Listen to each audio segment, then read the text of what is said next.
At last check, 2 soldiers who were shot at Fort Stewart on Wednesday are still in the hospital. They are expected to recover from those injuries. And that's great news. Memorial Hospital's chief trauma surgeon spoke to Grace Rodriguez with our sister station down in Savannah about the efforts to save those soldiers' lives. It's a very emotional, and it definitely weighs on you. I mean, some of these people are, 19, 20 years old. We have kids that are 19, 20 years old, and to see the anguish that the parents go through in this. Memorial Health's chief of trauma surgery, Dr. James Dunn, comes from 22 years of military experience. He recalls working in Iraq and Afghanistan and is grateful that these injuries are nothing like what he saw in the field.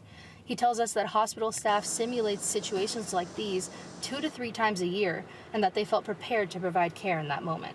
We weren't anticipating a mass casualty situation given the numbers, but we were certainly, everyone was on standby. In fact, people were calling in saying, hey, listen, can I help? We have a very, very invested group of individuals on our trauma staff that are engaged. Dr. Dunn also tells us that their team can handle treatments for up to 6 people at once.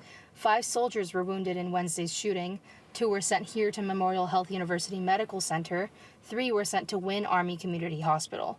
We heard from John Lubis, Brigadier General of the 3rd Infantry Division, about how the wounded soldiers were helped by their peers before heading to both Memorial and Wynn Army hospitals. It was clear that the actions they took, primarily stopping that bleeding before they were loaded up into ambulances and quickly evac'd to Wynn Army Medical, certainly saved their lives. Memorial Health is the only level 1 trauma center in the area. To qualify, the center has to provide life-saving help to patients within 15 minutes of arrival.